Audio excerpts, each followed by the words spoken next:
Hello friends, तो आज का हमारा टॉपिक है एयर पॉल्यूशन। ये बीएससी थर्ड ईयर के बॉटनी थर्ड पेपर का टॉपिक है।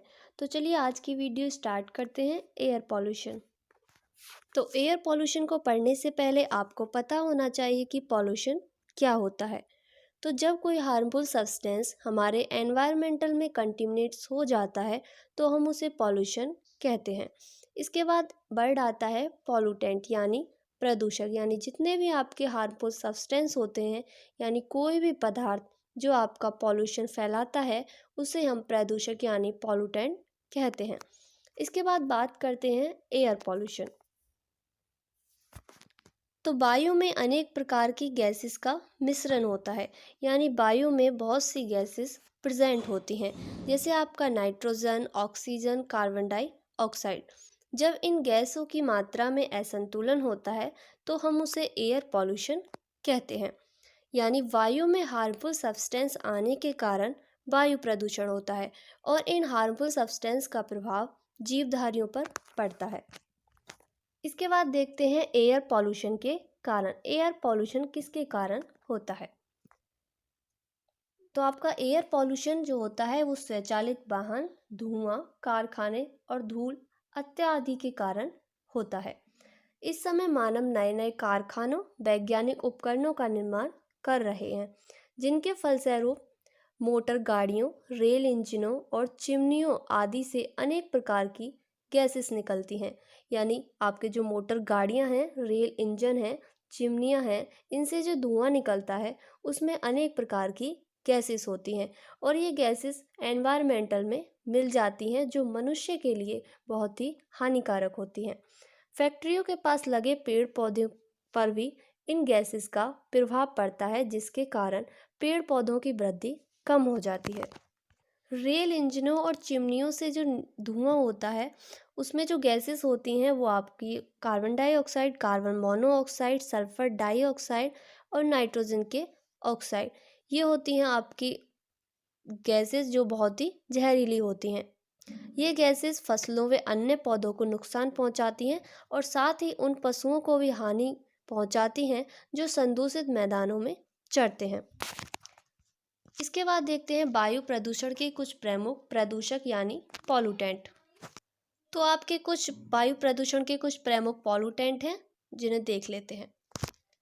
तो फर्स्ट है आपका सल्फर डाइऑक्साइड, सेकंड है आपका कार्बन मोनोऑक्साइड, थर्ड है आपका नाइट्रोजन के ऑक्साइड, फोर्थ है आपका धूल व धुएं की कण, आपका हाइड्रोजन फ्लोराइड। तो सबसे पहले बात करते हैं हम सल्फर डाइऑक्साइड। तो सल्फर डाइऑक्साइड जो गैस होती है वो बहुत ही विषैली गैस होती है। यह गैस वायुमंडल में धूल वाष्प के साथ मिलकर फेफड़ों में पहुंचती है और फेफड़ों में पहुंचने के पश्चात यह गैस फेफड़ों को हानि पहुंचाती है। साथ ही साथ सल्फर डाइऑक्साइड गैस पानी के साथ मिलकर H2SO4 यानी सल्फ्यूरिक अम्ल बनाती है, जो जीवों के लिए बहुत ही हानिकारक होती है। इस गैस के कारण आँख, नाक और गले में जलन होती है और सांस लेने में इस गैस के कारण बहुत ही तकलीफ होती है। इस गैस के कारण पौधों पर भी बहुत अधिक प्रभाव पड़ता है। इसके बाद बात करेंगे कार्बन मोनोऑक्साइड।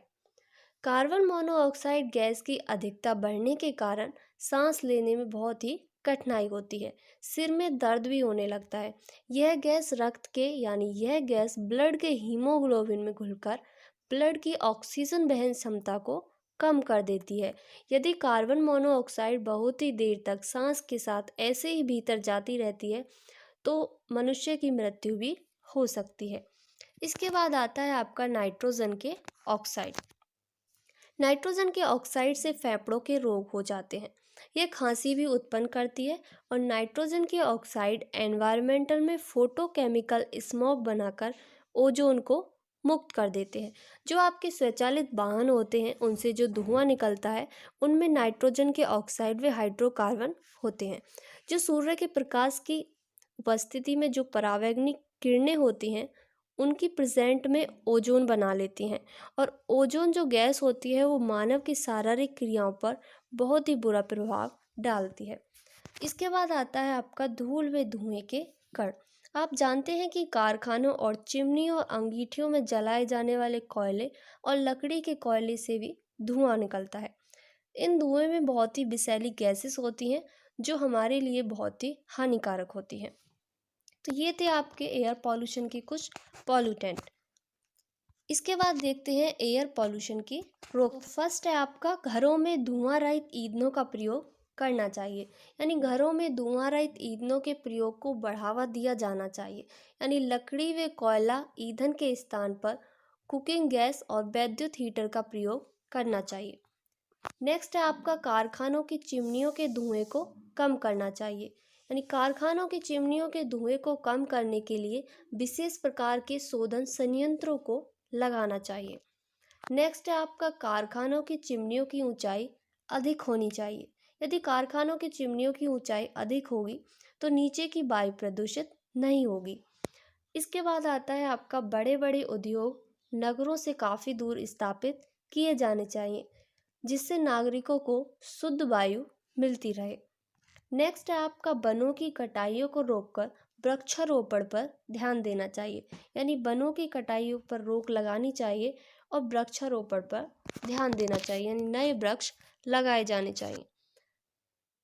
इसके बाद देखते हैं ताजमहल पर वायु प्रदूषण का प्रभाव।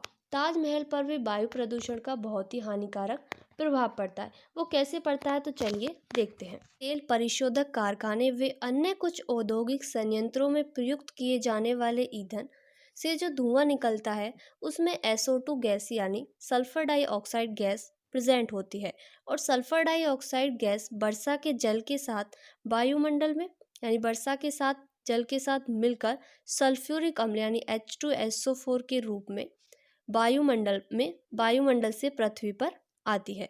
और यह जो एसिड होता है यानी सल्फ्यूरिक एसिड जो होता है H2SO4 जो गैस होती है वो संगमरमर जैसे पत्थरों पर को प्रभावित करती है।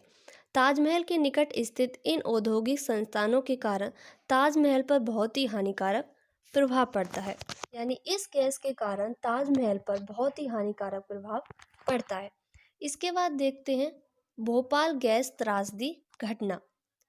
यह घटना 4 दिसंबर 1984 को हुई थी, यानी 4 दिसंबर 1984 की मध्य रात्रि में भोपाल स्थित यूनियन कार्बाइड के कारखानों के एक संयंत्र से निकली गैसों के कारण अनेक लोगों की सोते हुए ही मृत्यु हो गई थी। बहुत से लोग कई बीमारियों के शिकार हो गए थे और यह घटना भोपाल गैस त्रासदी के नाम से जानी जाती है। इस कारखाने में मिथाइल आइसोसाइनाइड जैसी विषैली गैस के कारण 2000 व्यक्तियों की जानें गई थी। इस गैस का प्रयोग सीवान नामक कीटनाशक उत्पाद बनाने में किया जाता है। हजारों लोग आँख श्वास के गंभीर रोगों के शिकार भी हुए थे। यह अनुमान लगाया जाता है कि इस संयंत्र से निकली गैसों में मिथाइल आइसोसाइनाइड गैस के साथ एक विषैली गैस फॉस्फीन भी थी। इसके बाद देखते हैं एयर पॉल्यूशन से रिलेटेड कुछ क्वेश्चन जिनके आंसर आप हमें कमेंट बॉक्स में बता सकते हैं। तो फर्स्ट क्वेश्चन है भोपाल गैस त्रासदी किस गैस से हुई थी? ऑप्शन है आपका ethyl isocyanate, carbon monoxide, methyl isocyanate and उपयुक्त सभी। सेकंड क्वेश्चन है आपका निम्नलिखित में से वायु प्रदूषक नहीं है। ऑप्शन है आपका carbon monoxide, nitrogen dioxide, sulphur dioxide and water यानी जल। तो यदि आपको इन क्वेश्चनों का आंसर पता हो तो आप हमें कमेंट बॉक्स में बता सकते हैं। तो ये था आज का हमारा वीडियो एयर पॉल्यूशन। यदि आपको हमारा वीडियो अच्छा लगा हो तो वीडियो को लाइक करना और चैनल को सब्सक्राइब करना। Thanks for watching my video.